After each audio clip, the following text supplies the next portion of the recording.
Prontinho, pode começar. Boa noite a todos. Hoje vamos dar início à nossa segunda aula de Química de Alimentos. E eu gostaria de perguntar para vocês se alguém tem alguma dúvida a respeito da apostila, que eu possa estar ajudando vocês. Eu deixo disponível para vocês tirarem agora e, em caso estiver lembrando, pode também estar tirando ao final da aula comigo essa dúvida, certo? Vamos dar início, então, à nossa aula de hoje. Qualquer coisa, qualquer dúvida, pode estar parando minha apresentação, colocando a mãozinha aqui no aplicativo, que eu vou estar tirando essas dúvidas, certo? Lembrando que a aula nossa aqui é mais exata para complementar mais a apostila, beleza? E tirar as dúvidas também, ao longo da sequência.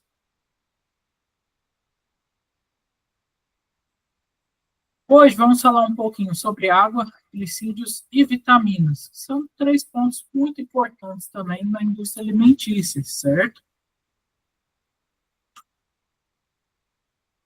Vamos começar com a água. Bom, pessoal, a água ela é considerada como um dos 5 elementos do universo, né? Ela é crucial para a vida e ela é simbolicamente sagrada, né? É essencial, no caso, entender a importância da composição dos seres vivos, onde, no caso, ela constitui cerca de 70% do corpo humano, das plantas e dos animais também, sendo fundamental nas reações metabólicas que ocorrem nesses seres, né, que a gente acabou de citar. Né? A molécula da água ela é composta por 2 átomos, né, que é o hidrogênio e o oxigênio. Né? A água ela pode existir em 3 estados físicos, muito conhecidos, né, que são sólido, líquido e gasoso. Por exemplo, sólido é o gelo, líquido é a nossa água comum, o gasoso quando se torna vapor. Sua densidade ela varia de acordo com a temperatura e ela influencia diretamente na estabilidade dos alimentos.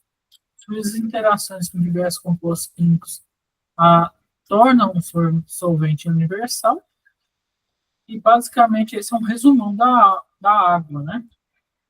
Sobre sua eletronegatividade.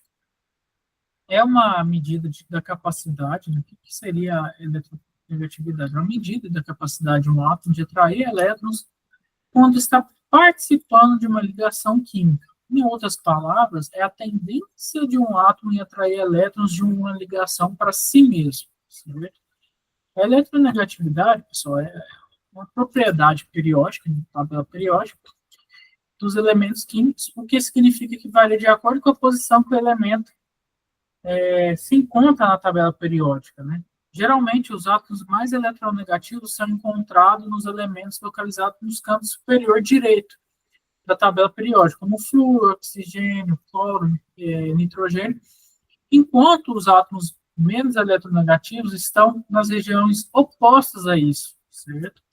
Ou seja, seria no canto esquerdo inferior, como metais alcalinos e metais alcalinos terrosos, certo? Bom, aqui eu trouxe um exemplo.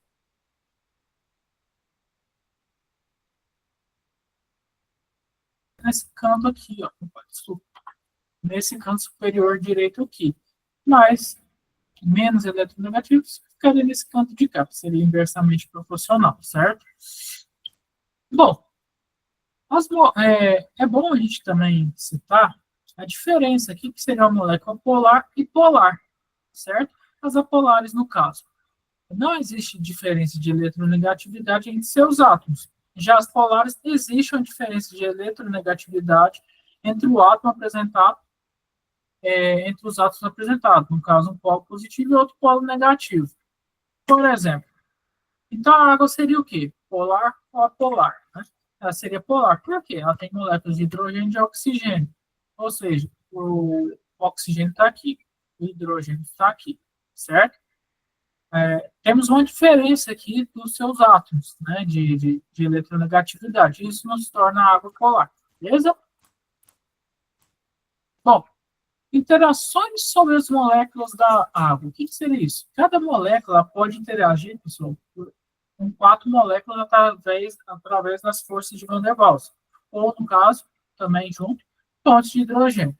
As forças de Van der Waals, no caso, são interações intermoleculares fracas que ocorrem entre os átomos e moléculas neutras, né? Elas são nomeadas em homenagem ao físico holandês Johannes Diederik Van der Waals, certo? Mais conhecido como Van der Waals, que as estudou em detalhes no final do século. Só um minuto, só tomar uma água.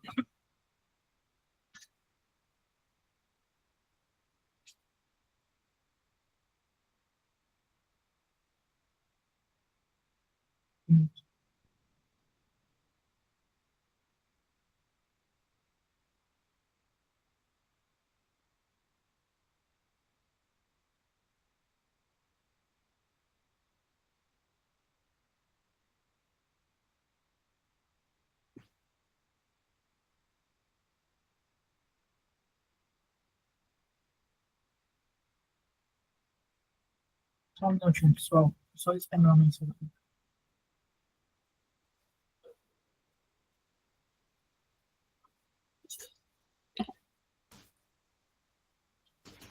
Desculpe. Bom, foi muito estudado no século XIX, né? As pontes de hidrogênio são interações intermoleculares, já, no caso, específicas que ocorrem entre as moléculas que contêm átomos de hidrogênio ligados a átomos altamente eletronegativos, que é o caso, por exemplo, do oxigênio, nitrogênio ou flúor, no caso. Nesse caso da água, nós temos, por exemplo, o oxigênio.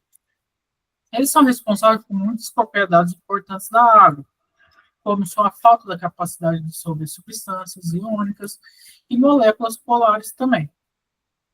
Sua elevada tensão superficial e sua capacidade de formar estruturas cristalinas no estado sólido, como no caso também o gelo. Além disso, essas pontes também desempenham um papel fundamental em várias estruturas biológicas, como a formação de das hélices de DNA e na estruturação das proteínas também. Foi até citado na aula anterior um pouquinho sobre proteínas.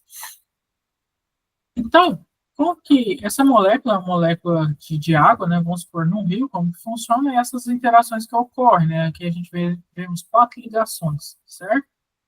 Das moléculas de água, uma se ligando às outras, e dentro disso, cada uma vai fazendo mais 4, beleza? Bom, a água, pessoal, como eu disse anteriormente, ela pode assumir 3 formas. No estado, no caso, sólido, que é conhecida como gelo, gasoso, que é o vapor, né, de água, e na fase líquida, que é a água propriamente dita, né. A estrutura molecular da água nas diferentes fases permite propriedades singulares a essas substâncias. O diagrama de fase da água mostra que que a mesma pode coexistir de 3 formas químicas, né? Por exemplo, pessoal, aqui, ó, a gente vê que diferentes níveis de pressão e de temperatura, a gente vai ter um tipo diferente de água, certo? Ou seja, que é vapor, está aqui embaixo, líquido e sólido aqui no lado esquerdo, beleza? Bom, sobre a densidade da água, né? A densidade, como eu havia dito também, ela varia de acordo com a temperatura, sendo que a maior temperatura, teremos a menor densidade, certo? Ou seja, aqui eu trouxe uma tabelinha com exemplo para vocês, né? Vamos supor, quando a água está no seu estado sólido, que seria uma temperatura em torno de 0 graus, a densidade será de 0,998. Quando está já em estado líquido, uma temperatura de 3,98, a densidade será 1. Quando ela está no estado líquido, uma temperatura de 10 graus, será 0,9997. Quando está na temperatura ambiente, 25 graus Celsius, nós teremos a densidade de 0,977. Agora, quando ela está no estado líquido, mas a sua temperatura já está no ponto de ebulição, que é 100, nós já abaixaremos essa densidade, que ela já começará a se tornar vapor, né? Seria, no caso, 0,9584, certo? Bom, aqui as moléculas da água, como que funcionam no estado sólido, líquido e gasoso, você vê que as estruturas, quando está sólida, elas se juntam, né? O líquido elas começam a ficar um pouquinho mais separadas, no gasoso totalmente separadas, certo? Bom,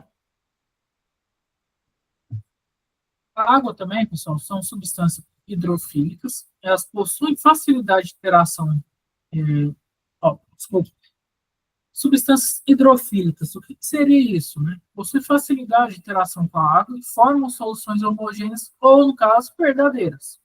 Já substâncias hidrofóbicas possuem interação fraca com a água, formando soluções heterogêneas, ou seja, costuma que não tem essa mistura completa. E a diferença entre essa solução homogênea e heterogênea ocorre da seguinte forma. Elas por exemplo, a diferença entre elas é que a mistura homogênea é uma solução que apresenta uma fase, enquanto a heterogênea pode apresentar duas ou mais fases, certo? Exemplo de substâncias homogêneas e heterogêneas, né? Nós teríamos, no caso, uma situação homogênea é quando a gente mistura um sal de cozinha com água, a gente consegue homogeneizar isso aí. Quando uma substância, exemplo, substância heterogênea é água e óleo, beleza? Bom, alguns fatores interferem também na solubilidade, como pressão e temperatura. Também mostrei a tabelinha para vocês. O aumento da temperatura torna a água menos densa, ou seja, as interações água-água diminuem e favorecem a interação água-soluto. Ou seja, quando você aumenta a temperatura da água, quando vai ser realizada uma reação química, você favorece que ocorra a mistura de fases, né, de água com soluto ou algo que você colocou ali para ser dissolvido, ou seja, vai ser dissolvido de uma melhor forma. Isso vai ser, no caso, a água vai agir também como um catalisador, acelerar essa reação, certo? Bom, podemos considerar que, no caso, os alimentos representam um sistema de dispersão, onde o soluto se encontra disperso no solvente. Né?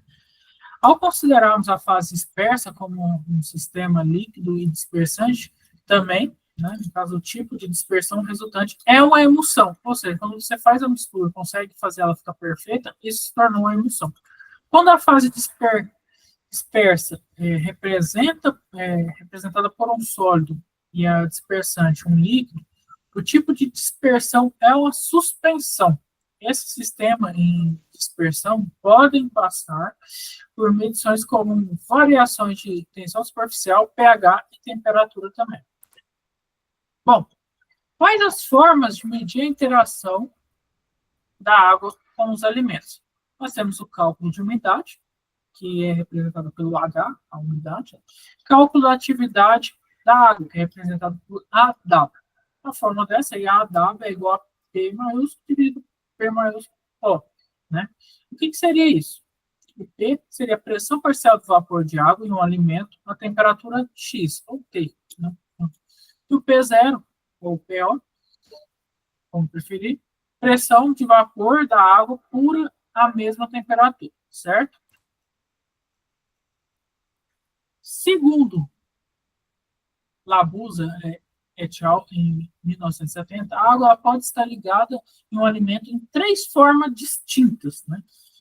Água não congelada, cujo AW é menor, inferior a 0,2. Nessa região, a molécula de água está intimamente associada aos nutrientes, perdendo totalmente sua característica como água. A forte interação de polo, não há mobilidade da água, essa fração de água não está disponível ao congelamento e desidratação. Para ser extraído, nesse caso, mecanismos mais intensos devem ser aplicados para reduzir as forças de interação entre essas moléculas de água e orgânicas também. Água combinada seria um AW entre 0,2 a 0,75. Há uma camada de água envolvendo as moléculas orgânicas, formando, no caso, uma camada hidratada. Parte desta fração de água sofre ação de temperatura no processo de desidratação e também de congelamento. Já ocorrerá interação de água com a camada hidratada e assim a água começa a ter mobilidade também nesse alimento. Ao apresentar interação molecular, haverá mudanças químicas e físicas. assim acontecerá reações químicas e bioquímicas dentro desse alimento também.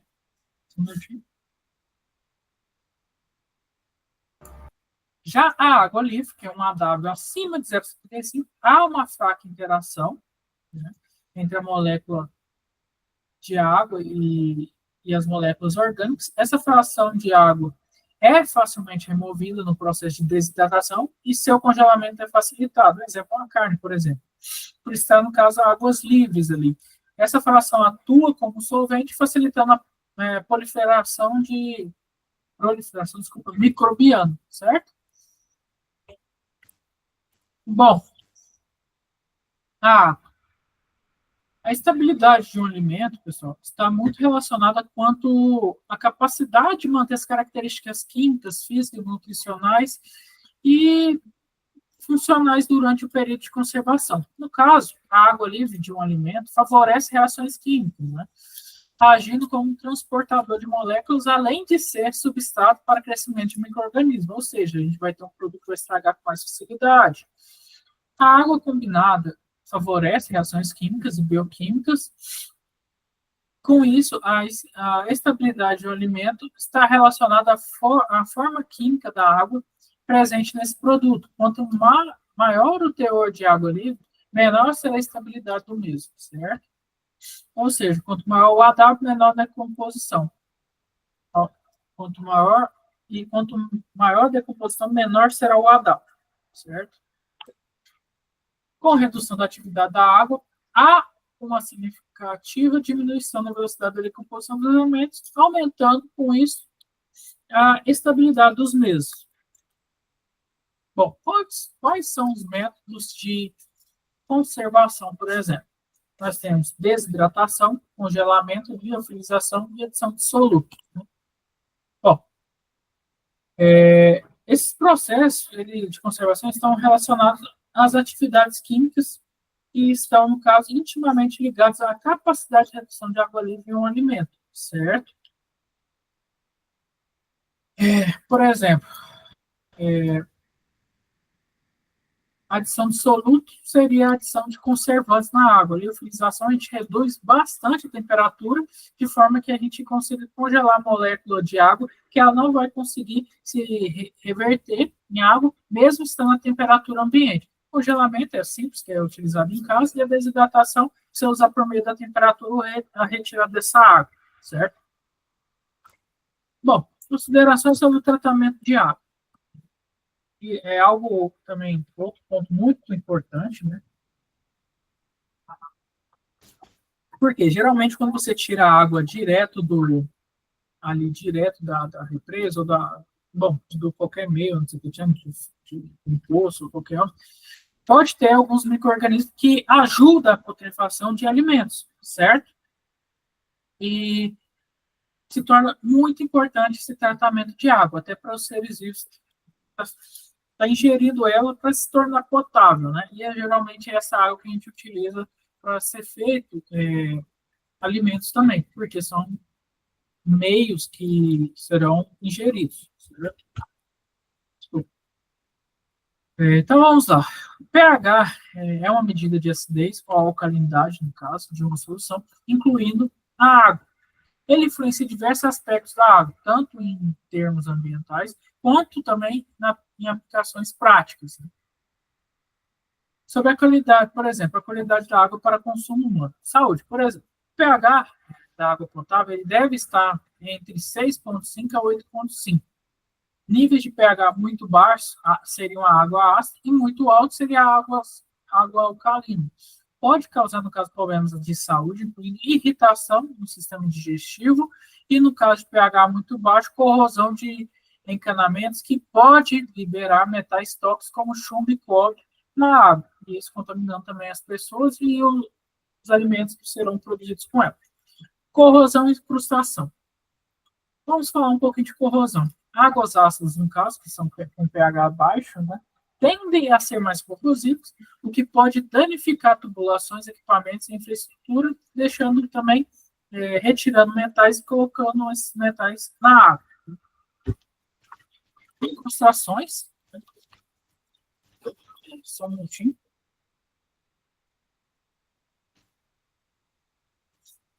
Incrustações, corrosão e incrustação, no caso vamos falar de incrustação, as águas com um pH muito alto podem causar a formação de incrustações, depósitos minerais, em panos e aparelhos, reduzindo, no caso, a eficiência e vida útil dos sistemas de distribuição de água. Vida aquática, ecossistemas aquáticos. O pH ele afeta a solubilidade e a toxicidade de compostos químicos da água, o que, por sua vez, influencia a saúde dos organismos aquáticos. Muitos peixes e outras formas de vidas aquáticas têm uma faixa de pH específica na qual consegue sobreviver, né? Valores fora dessa faixa podem ser letais a eles. Já falando do tratamento, né, eficiência dos processos de tratamento. Muitos processos de tratamento de água, são como coagulação, filtração e desinfecção, são sensíveis ao pH também. Por exemplo, o cloro usado na desinfecção da água é eficaz em um certo intervalo de pH. Fora isso, ele pode também atrapalhar o seu tratamento de água.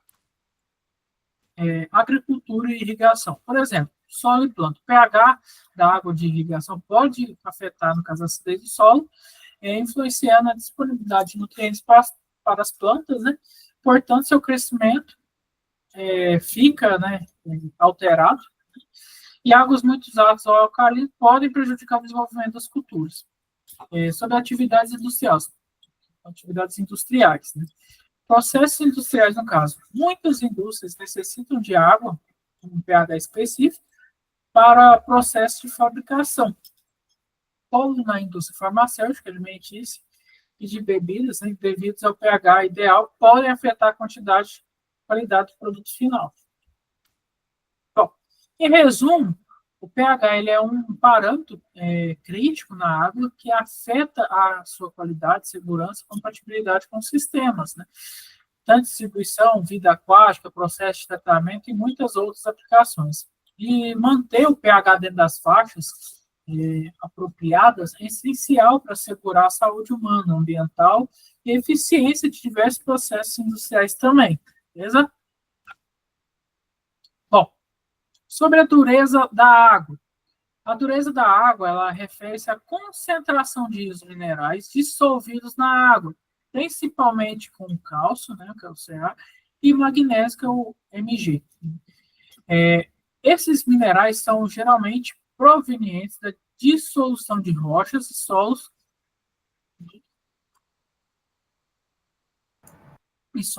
em fontes de água subterrânea e superficial.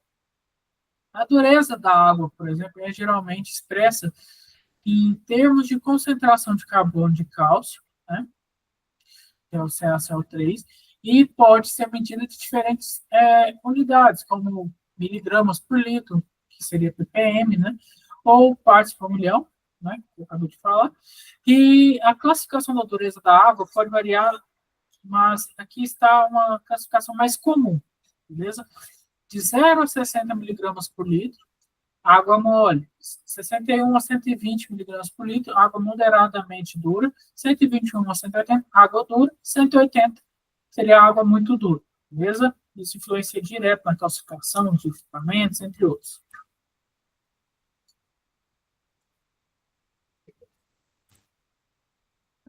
Considerações. Água dura. Positivo. Qual que é a parte positiva dela? Pode fornecer alguns minerais essenciais na dieta, né? Negativo, causa incrustações, reduz a eficiência de detergentes, pode afetar a pele ou o cabelo e aumenta o custo de manutenção. Água mole, parte positiva, melhora a eficiência de limpeza, prolonga a vida útil de equipamentos, mais suave para a pele e cabelo. Negativo, pode ser corrosiva para certos tipos de tubulações, pode não fornecer minerais essenciais. Bom, visto isso, condutividade da água. Condutividade da água, pessoal, é uma medida essencial para entender a concentração de íons dissolvidos que pode impactar a água, impactar na qualidade da água, né, para consumo humano, uso industrial agrícola e monitoramento ambiental. É uma ferramenta importante para detectar mudanças na composição da água e garantir que ela atenda aos padrões de qualidades necessários para suas diversas aplicações, certo?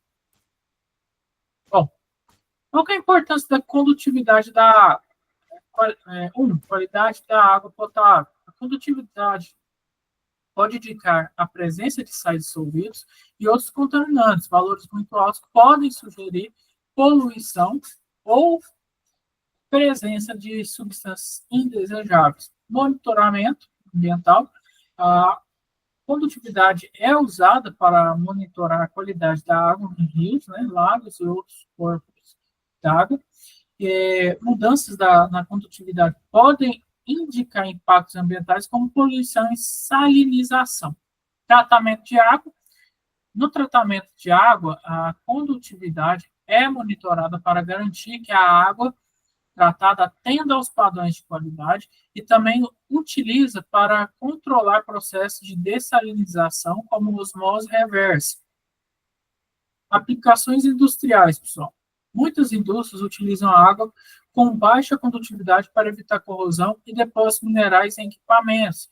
A condutividade é crítica em processos que requerem água ultrapura, como na fabricação de eletrônicos na indústria farmacêutica.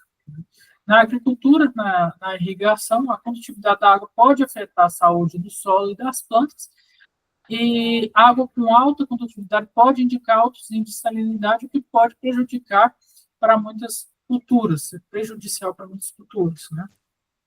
Bom, sob exemplo de valores de condutividade, água destilada, aproximadamente 0,5 a 3 microsegundos por centímetros. Água potável de 50 a 500 e água do mar de em torno de 50 mil, né? Águas naturais, rios e lagos, geralmente de 100 a 1000, beleza?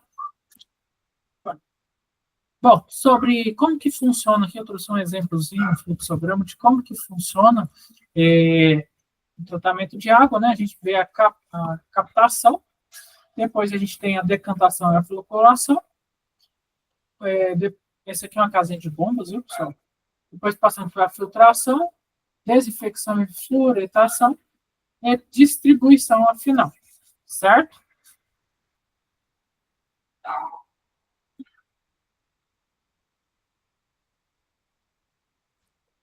Pessoal, só um minutinho aqui. Já volto. Você pode ver o que aconteceu aqui.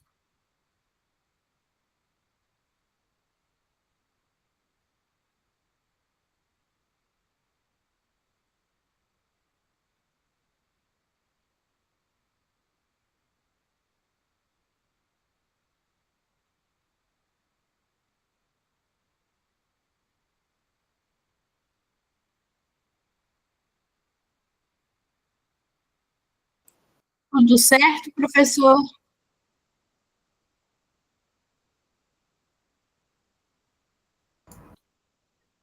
Bom, pessoal, continuando. Desculpem aí, teve só um bater ali na porta. Sobre os glicídios.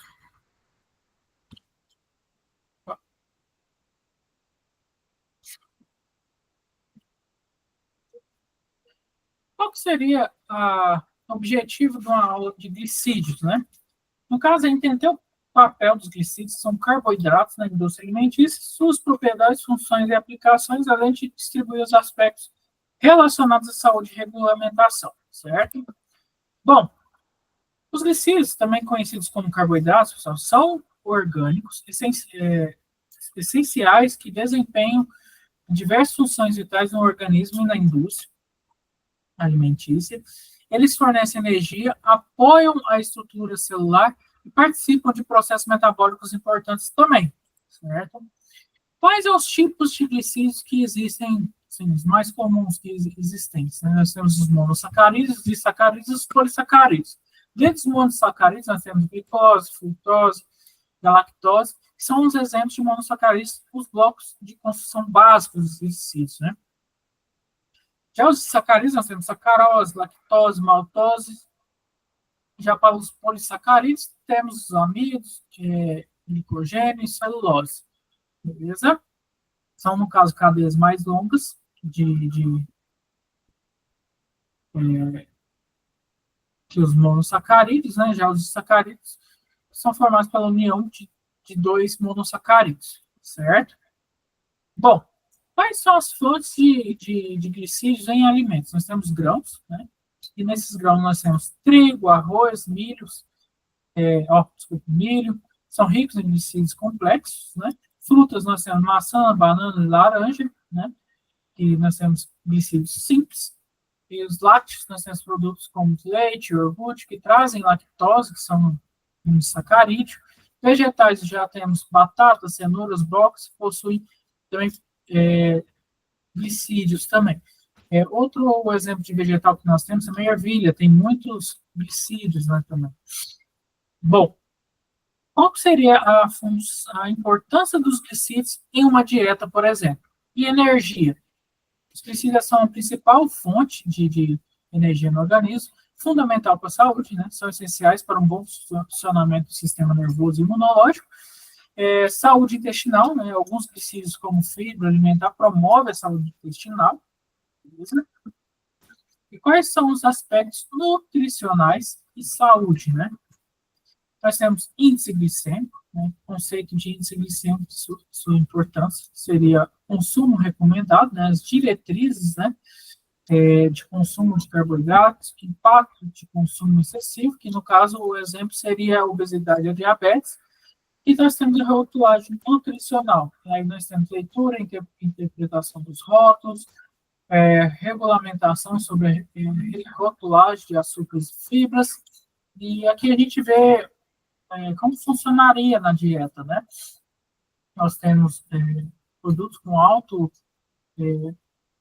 podemos falar assim, alto índice glicêmico, baixo e médio. Alto, o que seria que está aqui dentro, né? Nós temos aqui, ó, tudo que não pode, né? Cerveja, hambúrguer, bolo, industrializado, né? Baixo.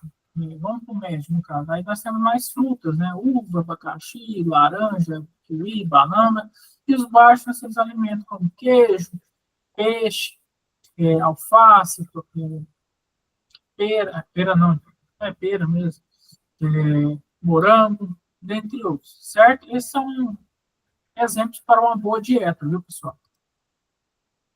Bom, e regulamentação desses alimentos. Nós temos uma rotulagem, né, nutricional, né, que todo alimento tem que ter essa rotulagem, né, e nessa rotulagem nós temos uma obrigatoriedade de informar o teor de glicídios no rótulo, né, limites máximos, né, alguns países já estabelecem limite máximo de glicídios para os alimentos, né, e alegações de saúde, né, regras sobre como os glicídios devem ser mencionados na alegação de saúde. Por exemplo, eu trouxe aqui um exemplo para vocês aqui de como seria um rótulo nutricional. Geralmente fica na parte traseira de qualquer alimento, né?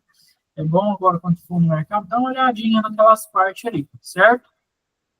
Bom,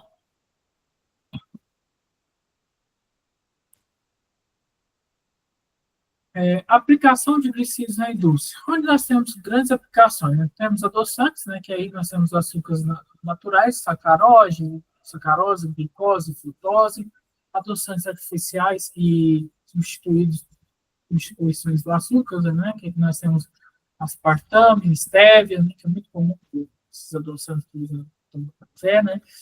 Nós também utilizamos glicídios para fazer dispersantes e gelificantes, né, como amido, pectina, goma guar, desculpa, carragena. Nós também utilizamos fibras alimentares, a importância, por exemplo, alimentar, a importância das fibras, como solúveis e insolúveis. Nós temos aplicações em produtos de panificação, como de cereais, barras cereais também, e conservantes também, que tem um papel dos carboidratos na conservação dos alimentos, como xarope de glicose, né? Aqui eu trouxe um exemplo de gelatina também, que é uma forma de mostrar glicídios para vocês, certo?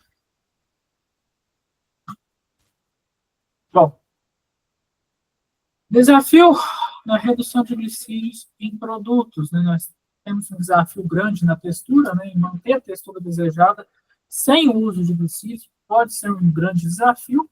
Então, dá hoje em dia assim, bem para a gente substituir isso. O sabor, né? Substituir os glicidos sem perder o sabor característico é uma tarefa também complexa. Nós temos conservação também, encontrar alternativas de conservação quando se reduz o uso de glicidos. Né? Esse é um grande desafio para todo aí, técnico de química, engenheiro, todos que trabalham com a área aqui. Quais são as tecnologias de processamento de glicídios? Nós temos processamento de amido modificado, produção de xarope de glicose e frutose, hidrólise enzimática e suas aplicações também. Sobre a análise de controle de qualidade de glicídios, né, nós temos métodos de análise de glicídios e alimentos como cromatografia, né, e temos também padrões de qualidade e regulamentações, como mostrei a rotulagem também para vocês, certo? Bom, sobre inovação em substitutos de glicídios, né? Nós temos, por exemplo, adoçantes naturais, né? Como stevia, eritritol, são substantivos de glicídios menos calóricos, em fibras alimentares, a adição de fibras alimentares pode substituir parcialmente o uso de glicídios. Proteínas e gorduras saudáveis podem desempenhar funções similares aos dos glicídios, viu, pessoal? E sistemas de encapsulamento, tecnologia de encapsulamento que permite a redução de glicídios sem comprometer a textura também. Tendência. Qual que é a tendência que nós temos no futuro dos glicídios, né? A tendência é que nós conseguimos reduzir glicídios, né? Crescente demanda por alimentos com menor teor de glicídios, ingredientes alternativos, que é a utilização de novos substitutos de glicídios, como polióis e oligosacarídeos também, glicídios personalizados, como desenvolvimento de glicídios com perfis nutricionais otimizados, tecnologias avançadas, como o avanço do processamento e encapsulamento para reduzir os glicídios também. Beleza? O que a gente pode concluir sobre os glicídios, por exemplo? Os glicídios desempenham um papel fundamental na indústria alimentícia e na nutrição humana. No entanto, o desafio está em encontrar o equilíbrio entre redução do consumo de glicídio, a manutenção também das propriedades desejadas dos alimentos.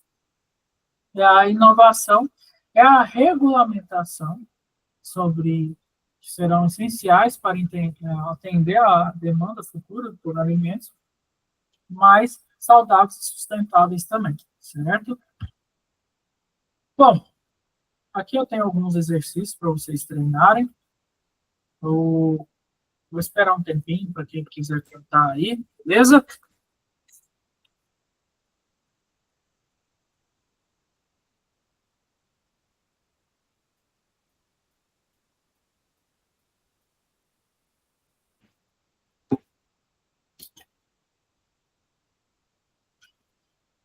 Esses exercícios são bons, pode até cair na prova também. É bom vocês, talvez, tirar uma foto aí para ir estudando, beleza? Daqui a pouquinho eu já comento aqui com vocês sobre elas. Vou dar uns. Vou dar 10 minutinhos para vocês resolverem, beleza?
Bom, pessoal, vamos dar sequência aqui.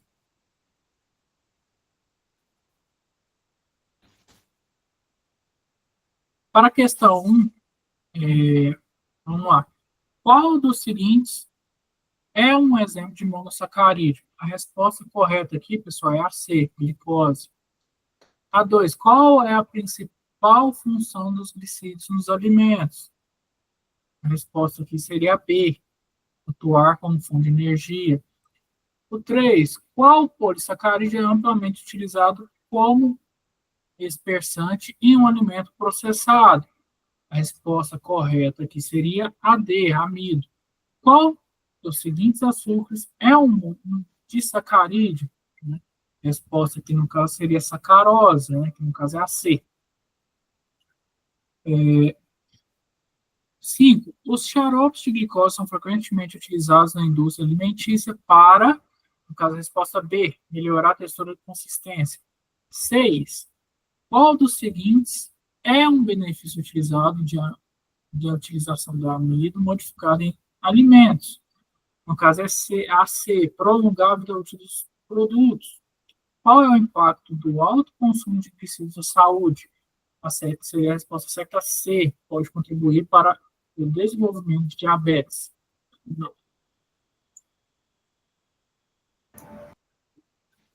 E a 8, qual o método é comumente utilizado para a análise de glicídios em alimentos? Seria a B, cromatografia. 9, qual é a importância da celulose nos alimentos? Essa resposta que seria a B, espessante e fonte de fibra dietética, certo? Já a 10, qual dos seguintes é um adoçante natural alternativo frequentemente utilizado para substituir a sacarose? Seria o quê? Estévia, certo, pessoal?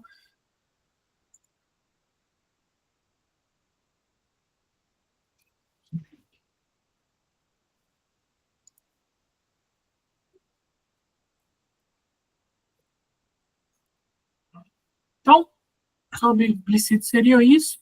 Vamos às vitaminas para finalizar, certo? Bom, as vitaminas, pessoal, são compostos orgânicos essenciais para o funcionamento adequado do nosso corpo. Elas desempenham papéis cruciais no metabolismo, crescimento e saúde geral. Nessa aula, no caso de hoje, vamos explorar a classificação das vitaminas, suas propriedades físicas e químicas e como elas influenciam o processo de conservação e decomposição dos alimentos. Bom, classificação. Vamos primeiro falar das vitaminas hidrossolúveis. As vitaminas hidrossolúveis são aquelas que se dissolvem em água e elas são absorvidas pelo trato gastrointestinal e distribuídos pelos tecidos corporais. Devido à sua solubilidade em água, né, são excretadas rapidamente e, portanto, necessitam de ingestão regular. Vitaminas hidrossolúveis, ainda, né? As principais vitaminas hidrossolúveis incluem vitamina C, como que é o ácido ascórbico, que é importante para a síntese de polares, a função imunológica, a absorção de ferro, complexo B, que inclui várias vitaminas como B1, que é a tiamina, B2, que é a riboflavina, B3, a niacina, B5, ácido pantênico, B6, a piridoxina, B7, que é a biotina, B9, que é o ácido fólico, B12, que é cobalamina. Essas vitaminas são fundamentais para o metabolismo energético e funções celulares.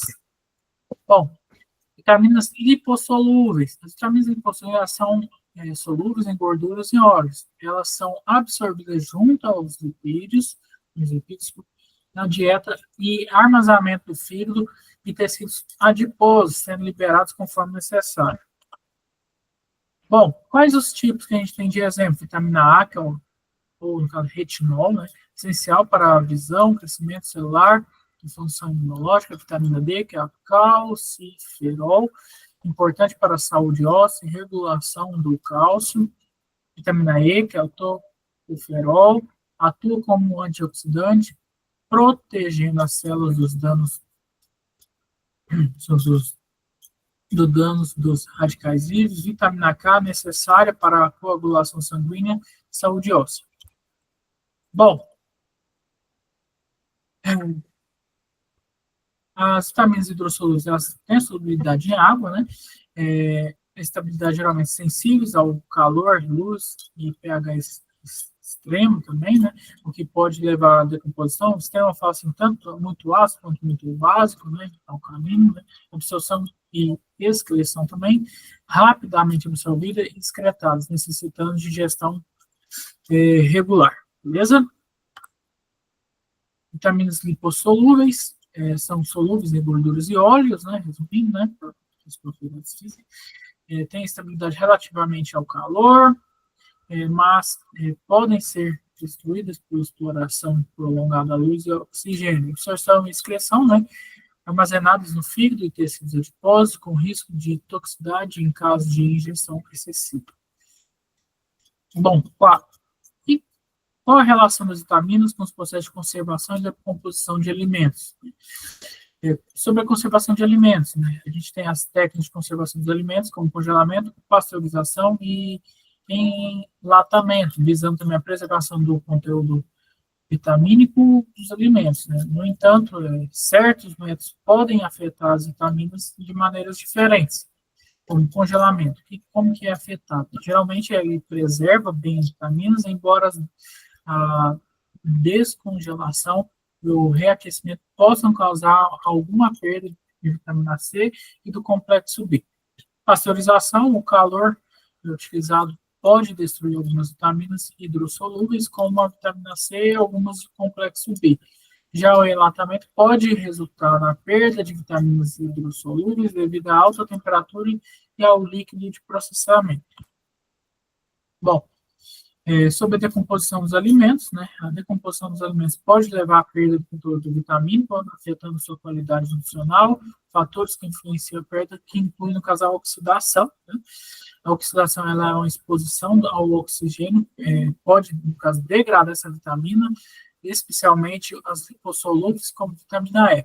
Já a luz, exposição à luz, especialmente ao UV, pode degradar vitaminas sensíveis como a riboflavina, B2 e a vitamina A.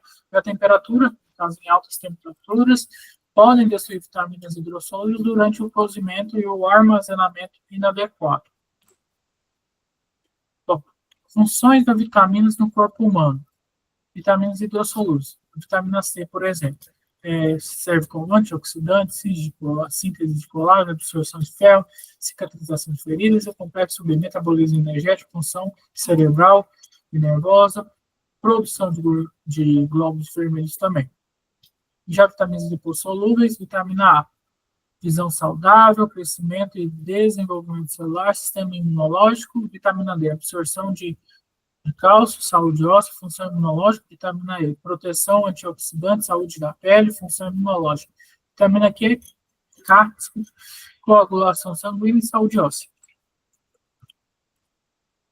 Fontes de vitaminas. Vamos lá. Vitaminas hidrossolúveis. Vitamina C, né, que nós temos frutas cítricas, como laranja, limão, morangos e pimentões. Vitamina B, como carnes e peixes, grãos integrais, laticínios, leguminosas, vitaminas lipossolúveis, nós temos vitamina A, que tem em cenouras, batata doce, fígado, vitamina D, nós temos peixes gordos, como salmão, atum, gemas de ovos, exposição solar também. Vitamina E, nós temos em nozes, sementes, óleos vegetais, espinafre. Vitamina K, nós temos em verduras e folhas verdes, brócolis, couve e bruxelas.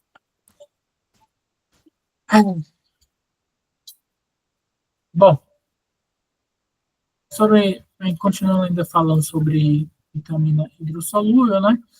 Outras fontes que nós temos, por exemplo, vitamina C, nós temos como o que a deficiência causa, né? Nas vitaminas causa, que é causada na deficiência dessas vitaminas, né? É causado, por exemplo, falta de vitamina C, escorbuto, sangramento de gengiva, cicatrização lenta, e no complexo B, seria causada beriberi, que é a B1, ariboflavinose, pelagra, anemia megaloblástica. Já em vitaminas lipossolúveis, como vitamina A, cegueira noturna, xerose, vitamina D, raquitismo, osteomácia, vitamina E, neuropatia periférica, fraqueza muscular, vitamina K, sangramento excessivos e hemorragias. Bom, excesso de vitaminas, né, e efeitos tóxicos. Poderia acontecer nas vitaminas hidrossolúveis, raramente tóxicas, devido à excreção rápida, né? Já em exceções, suplementação excessiva pode causar toxicidade. Já vitaminas lipossolúveis, né, mais propensa à toxicidade devido ao armazenamento no corpo. Excessos podem causar, no caso de vitamina A, toxicidade hepática, dor de cabeça, visão turva, vitamina D, hipercalcemia, fraqueza, problemas renais. Vitamina E, aumento de risco de sangramento. Vitamina K não é muito comum, mas pode interferir com anticoagulantes. Bom, por fim, compreender a classificação das propriedades de estabilidade da vitamina E é crucial para a nutrição e a ciência dos alimentos. E escolher um método de conservação adequado em humanos e os alimentos de maneira apropriada pode ajudar na preservação de conteúdo vitamínico e garantir uma alimentação saudável. Bom, agradeço a atenção de todos, era isso que eu tinha para passar para vocês hoje. Fica aqui à disposição para qualquer dúvida que vocês tiverem, beleza? Ótima aula, professor. Boa noite. Obrigado. Boa noite.